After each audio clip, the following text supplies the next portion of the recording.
Kementerian Agama Republik Indonesia memfasilitasi pemakaman almarhum Suprapto Tarlim Kertowijoyo, warga desa Kalisari, Kabupaten Demak, Jawa Tengah yang meninggal dunia di Madinah untuk dimakamkan di Baqi Al-Gharqad.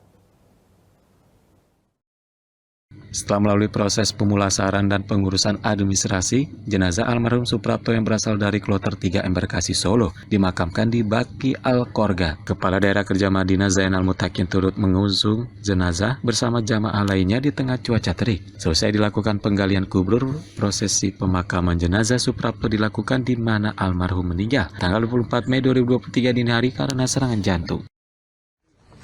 Alhamdulillah pada siang hari ini setelah kita melaksanakan sholat Jumat, almarhum Pak Suprapto dimakamkan di Baqi. Ini sebagai komitmen kita, pemerintah Indonesia, untuk melindungi dan melayani jamaah haji Indonesia. Mudah-mudahan beliau mendapatkan pahala ibadah haji, meskipun belum sempat melaksanakan ibadah haji. Kita doakan mudah-mudahan keluarganya sabar, dan mudah-mudahan beliau mendapatkan surga dari Allah Subhanahu wa Ta'ala.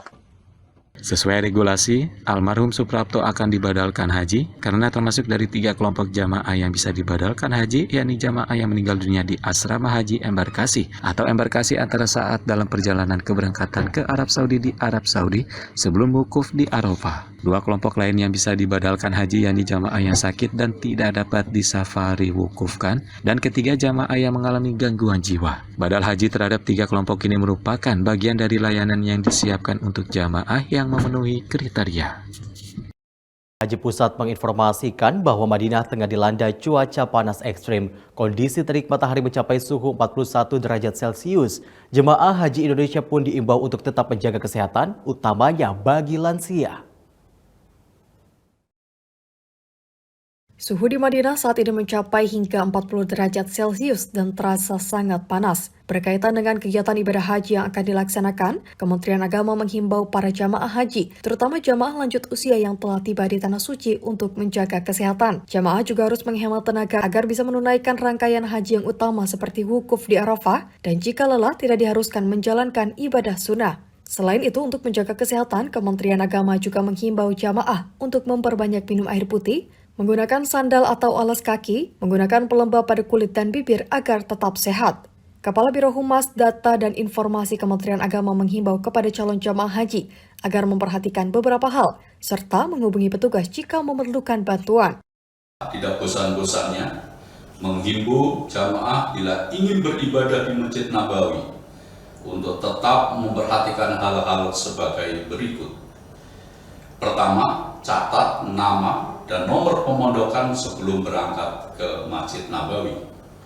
Beritahu dan catat nomor kontak petugas penyelenggaraan ibadah haji PPIH di pemondokan. Kenakan identitas pengenal, terutama gelang jamaah. Jangan tukar-menukar gelang dengan jamaah lainnya. Pergi dan pulang secara berkelompok. Gunakan pelembab kulit dan bibir untuk menghindari iritasi akibat cuaca panas. Selalu gunakan alas kaki dan kaos kaki untuk menghindari kaki melepuh. Jika kehilangan alas kaki, jangan memaksakan diri pulang ke hotel tanpa sandal di siang hari. Sebab jalanan yang dilalui sangat panas, hubungi petugas yang ada di sekitarnya. Selalu bawa dan minum air mineral secara teratur untuk menghindari dehidrasi. Minum Oralit 1 set per hari dicampur dengan 300 ml air mineral untuk memulihkan kebugaran tubuh.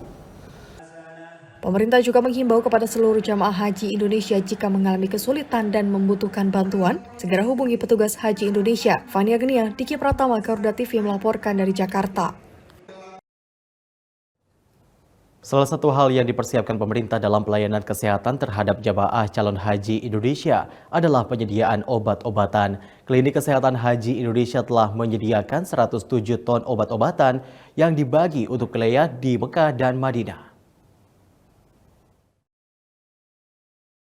Klinik Kesehatan Haji Indonesia telah mempersiapkan 107 ton obat-obatan yang dibawa dari tanah air untuk layanan kesehatan para jamaah selama berada di Tanah Suci. Dari total obat tersebut, sebanyak 30 ton diantaranya dipersiapkan untuk layanan kesehatan di Madinah dan sisanya untuk di Mekah, mengingat waktu yang akan dihabiskan jamaah di Mekah lebih panjang.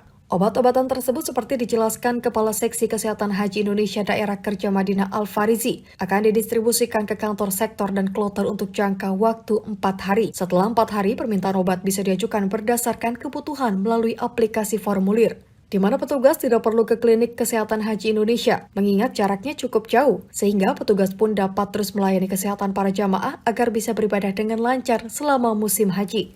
Nah, nanti kita akan kirim, jadi petugas kloter itu nanti tidak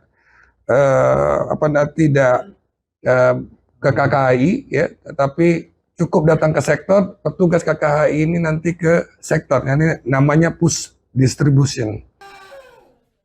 Obat-obatan yang dipersiapkan disusun berdasarkan pola penyakit tahun-tahun sebelumnya, di mana ada 10 penyakit besar yang menjadi prioritas dalam penyediaan obat-obatan, yaitu penyakit jantung, diabetes, infeksi saluran pernapasan, ginjal, saluran pencernaan seperti MA dan diare, stroke, hipertensi, dan gangguan jiwa.